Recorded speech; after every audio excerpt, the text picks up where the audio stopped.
told him, don't touch the mountain. See the Bible. If you read the Exodus, I told him, don't. Many times. But it's because he has some young MPs he moves around with. Young boys who are born in towns and brought up with Serelak. They don't know the community. So they tell him, no, it's okay, no problem. Mlima ni yako, wewe ulikuja huko mwenyewe. Hawa watu ni wako, hata ukitoa huyu weke huyu hakuna shida. Nikamwambia mimi ni mzee. Hawa watu mimi nawajua. These fellows on the mountain, they hate betrayal and they hate deception. Because of what Mzungu did to them, they hate betrayal. And you yourself, President William Ruto, you are beneficiary of my community's distaste for betrayal. When they decided that Uhuru Kenyatta has betrayed you, they turned against Uhuru for betraying you in their view and voted for you. And you are not one of them. They hated one of their own to support you, and you are not one of their own. If you betray one of their own, you will tell me the story. Today, as we speak, his messages of condolences are unwelcome in the mountain. And you know that's the lowest it can go. You know funerals are very solemn. In my community where I come from, even if it is suspected you had a hand in the death of the person being buried, people still allow you to come and even give condolences. When people say they cannot listen to your condolence, you know it's over. The other day we were in Embu, and they are trying to blame Justin Muturi Bidan because the people rejected his condolence message. The president wrote him abusive messages the whole night, threatening to sack him. But even if you sack Bidan Muturi, nothing will change in that area. Nothing. And I told him, and he cannot say I did not tell him. Because me, I'm an honest man. I sat him down, I said, boss, you believe my now, why he's annoyed is because 47% of his support, 4 million votes, iko nje. Sasa anategemea ati Raila akienda AU, he can transfer zile zake. Zile za Raila zilikuweko za Wiper, they are not there. Ile ya Mlembe is not there. Hii ya Kisii is not there. Huyu jamaa amekwama. Amekwama. And I can tell you, because I know him, he is cornered. Kazi yetu rahisi sana is to stay together and unite our people. Mimi naomba jamii ya Mlembe. Amekuja huko anaita mimi mkabila. Ati ndio mimi nisisaidie nyinyi. Siku nilimsaidia, hakujua mimi ni mkabila. When we voted for William Ruto, we knew he's not a Kikuyu. 87% of my people voted for him. We knew he's not a Kikuyu. 13% voted for Raila Odinga. We knew he's not a Kikuyu. We had our own candidate called Wahiga Mwaura. We never voted for him. Because we are not tribal. Saa hii ameona tunashikana na watu ya Wiper. Ameona tunashikana na Mlembe Nation. Na hapo Mlembe Nation ndio naona amekwamia hapo. I think it's his last hope. Sasa anakuja huko kusema ati mimi ni mkabila, ati ndio msinikaribishe tusifanye pamoja. President William Ruto, hear it from here, Chui House. The same way Mlima ilisaidia wewe, it is possible tunaweza saidia hii watu ya Mlembe. It is the same way tunaweza saidia huyu Kalonzo.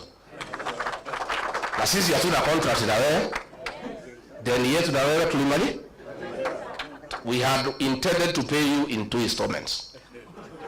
Tukakupatia the first installment, ukagusa Mlima. Hiyo deni ikafanya nini? Kaisha. We owe you no debt. So, anaenda pale Western, anasema tumefukuza huyu Rigathi Gachagua, and he is corrupt. William Ruto, my friend, do you have the moral authority to talk about corruption? And we sympathize with you because juzi kumekuwa na opinion poll on the most corrupt person in the world. And we are unhappy that you are rigged. Instead of giving you number 1, they give you number 2.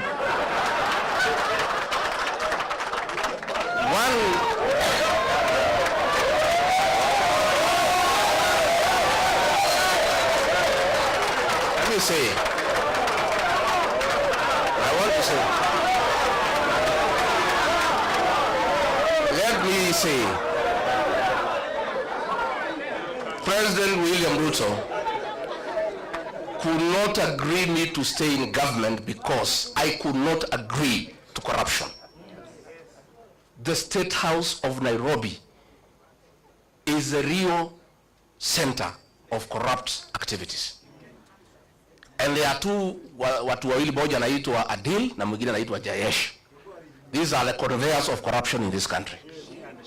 Na ndio watu wenye she and sha. Ndio wale watu ya Adani. Na hawa watu wakija kuona rais, hata ukiwa deputy president kama minister, utamungoja hapo saa 5 akiongea na hiyo watu wakipanga hiyo mane. So Mr. President, be an honest man. Look for a mirror before you talk about corruption and look at yourself.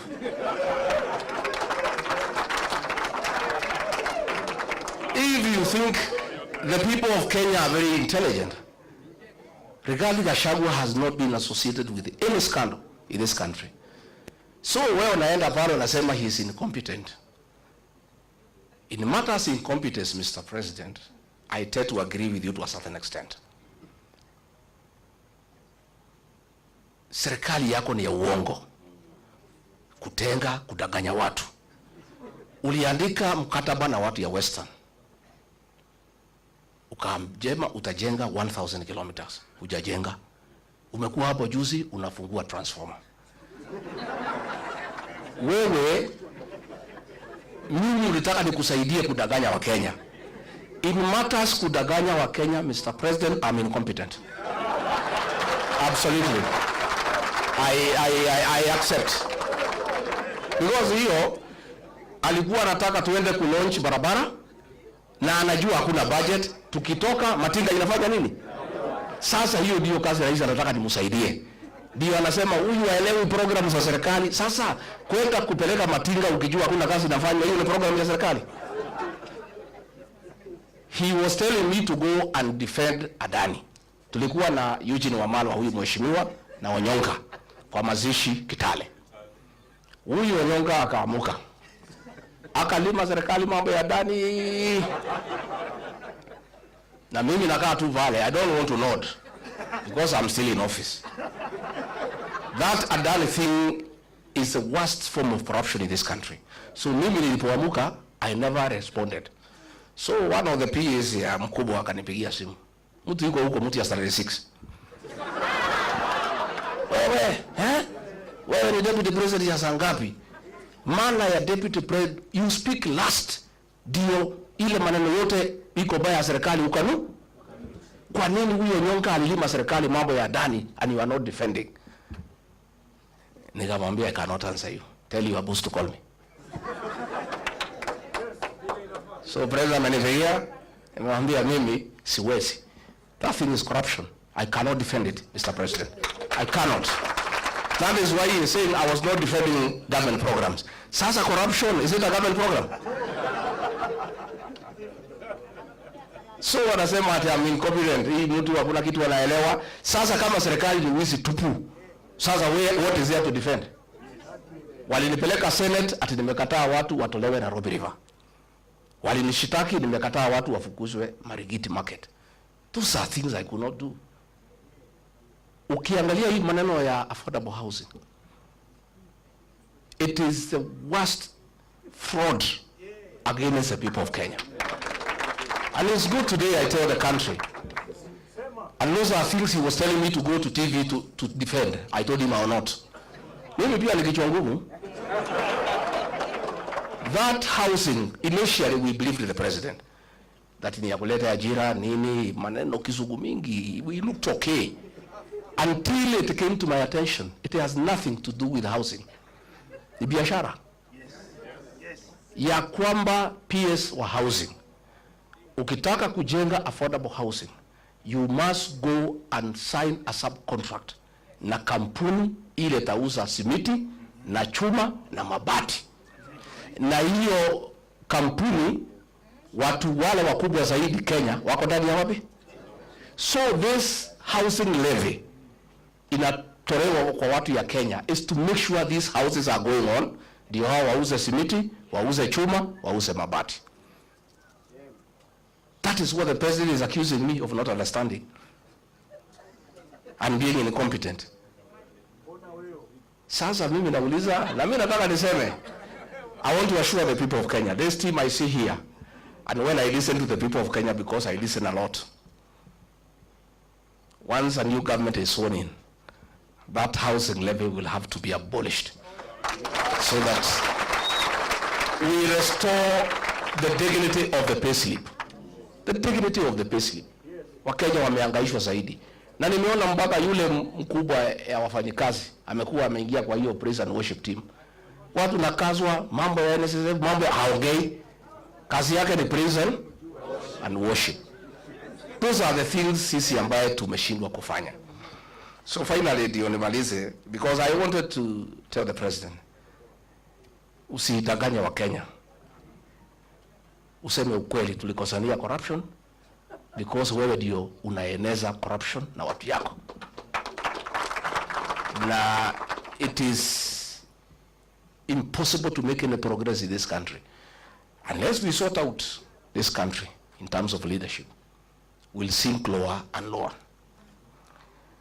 Finally niambie watu ya Western, because mimi naona huyo jamaa amekwama hapo kwenu.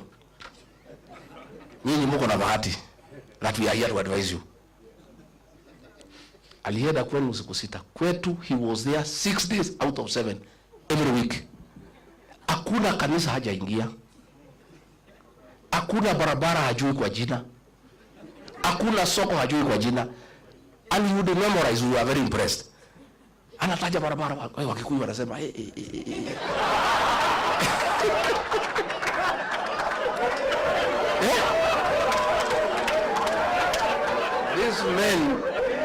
These men called a community that has pride, a community that's hardworking, that is rich. Watu wamesoma. He called all of us, our bishops, our reverends, our pastors. Hata huyu Waititu na mimi Rigiji, he called all of us. Alikuwa anakuja, Padri Osho. Sasa amekuja kwenu, Musangalele, Mumalamu. That is the same script. Nyinyi mkikubali mtalia vile watu ya mlima wanalia. All this,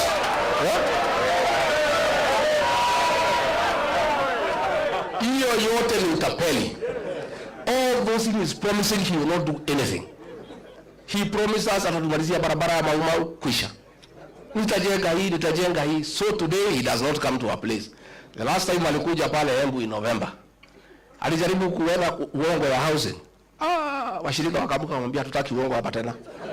Hiyo mambo ya uongo peleka huko Western. Akajaribu kuongea mambo ya SHA, akaambiwa hatutaki uongo. Kwetu amejulikana na ndio humuone huko. Na hata akija atakutana na watu. So nyinyi watu ya Mlembe, msituangushe. At least you have the benefit of free advice from victims of deception. Sindio? Simuko na free advice. Yeah? Sasa yeye halali ati nimekaa pale wa Mnyoro. Mimi nakaa tu chini ya miti. Yeye hapa juu ya gari.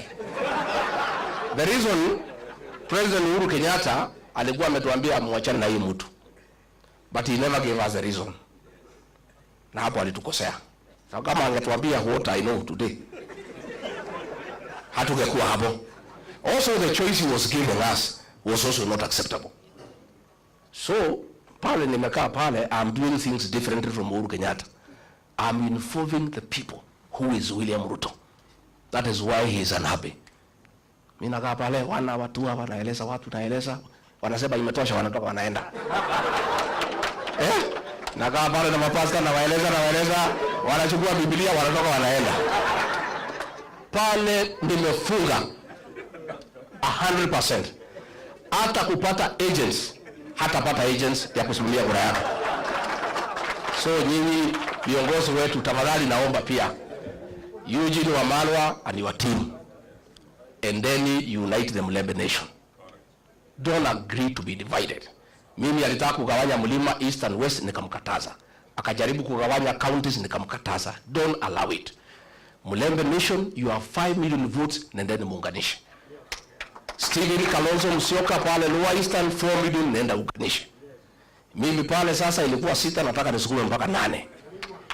Sasa Matiang'i waende wasukume pale 2 million. Sasa tukifikisha 15 tuketi. Si ndio? Si tutaketi? And we must not let the people of Kenya down. They were asking, wewe, wananiambia, wewe Rigathi, tenda tafuta marafiki.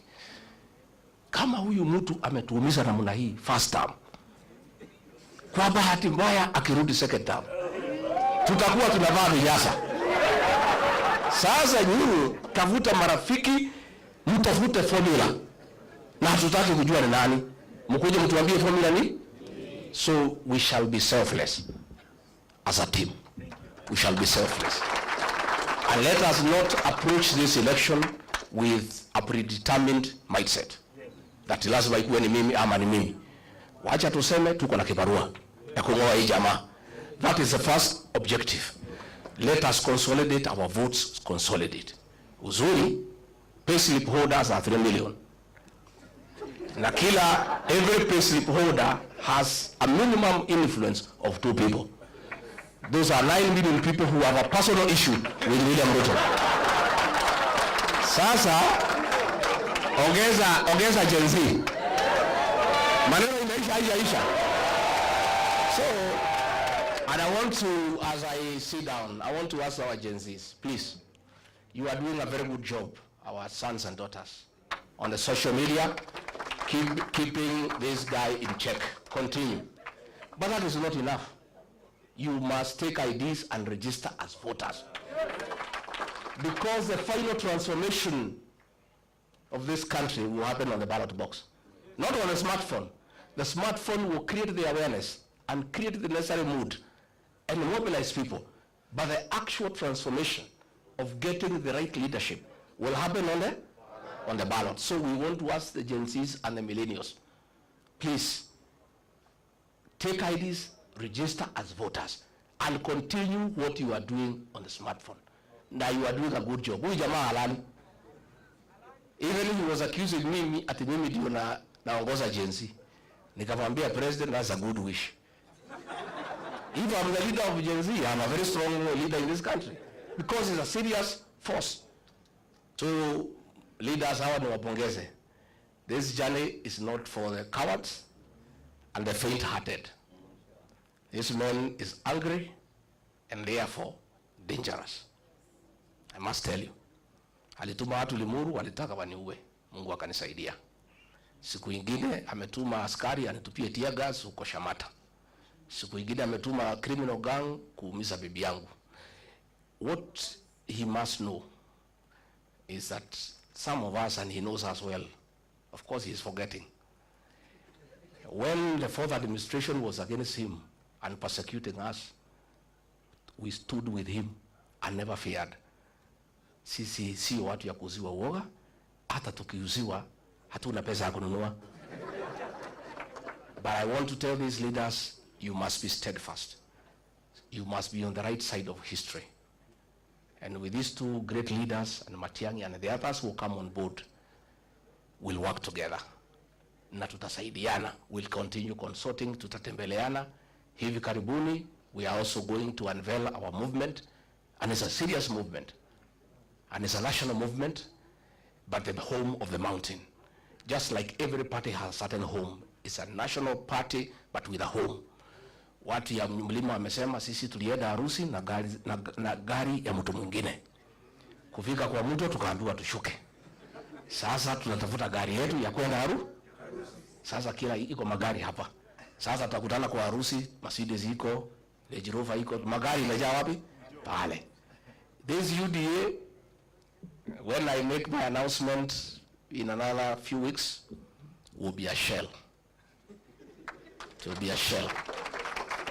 There will be nothing. Ulifukuza sisi, tumetoka na watu wetu wote. Nobody, even people are impatient. If you know the pressure I am under to announce the vehicle, I am not sleeping.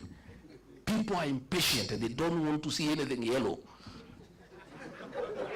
You know? So sisi tutauda gari yetu na itakuwa ni gari kubwa na ya Wakenya wote. Na tunataka tuungane pamoja na hao wengine tupange Kenya. And we mean well for this country. Na mtu asikuambie ati sisi ni wakabila kwa sababu tunaunganisha nyumbani. You would be stupid to go to the national table before you organize your house. Lazima kila mtu apange nyumba ya. Alafu ndio tuketi kwa meza ya Kenya, si ndio? So we must all organize our houses so that tutengeneze nyumba hii, tutengeneze hii, tutengeneze hii, tutengeneze hii. Yeye is bitter kwa sababu hii yangu alikuwa anafikiria ni yake. Sasa amejua si yake. Sasa ako na machungu. Na there is nothing we can do. Hatuwezi msaidia, pole. Wewe omba Mwenyezi Mungu huyu mzee aende EU kama he can give you his base. I don't know whether loyalty is transferable. Whatever he can give you, you see what to do with it. Hii ya Western naona kama imeenda, Ukabani imeenda, ya Kisii imeenda. Sasa pale kwake tutapambana. Hata sisi tutakuwa hapo. Baba akienda ile tabaki pale tutangangania na wewe. Si tutangangania? Kwa sababu hata there are some guys who came to see me from Siaya. Wanasema they came to my house. Wanasema sikia, Tukiji. Sisi our loyalty is not transferable. Sisi ni watu ya baba. Akishaenda AU tuko free. Na sisi vile tunaona yeye ni mtu ya kusema ukweli tunaweza elewa. So even that Nyanza baba akienda will be there also. Because there are also people who want to join the rest of Kenya. So mimi nimefurahi sana and thank you very much na tumeshukuru DAP Kenya continue consolidating. Until Governor Natembea asiuziwe uoga. Na hata akiuziwa asinunue. You know they were saying that when they impeach me at I am finished at 2 weeks alidanganywa na vijana hapo hii ya town. Hii mlima they have no use for any leader who is not having a position. Tukitoa huyu wanawachana naye wanachukua yule mpya. Sasa kila siku wanaongea juu yangu. Na bado waacha tuweke gari tuungane na hao viongozi and then tutembee. Na mwaka hii ya 25 ndio ya kujipanga. 26 ni si ndio? Hii 25 tupangapange and we'll agree so that we have enough members of parliament. We'll sit down so that we don't compete against each other. Kama hii Nairobi we have 17 constituencies. Nilikuwa nafanya hesabu naona between this team we can take 15 out of 17. Hii governor ya Nairobi tutachukua asubuhi mapema. Within this team here, we just sit down and do proper arithmetic. Nakuru, everywhere, Mombasa, we'll sit down so that we don't fight against each other. Tutapangana vizuri, ndio tuone maisha itakaa namna gani. Otherwise, I want to say thank you very much. May God bless you. Mtasalimiana? Mtakuja kutembea Manyoro? Mtakuja siku gani? Asante.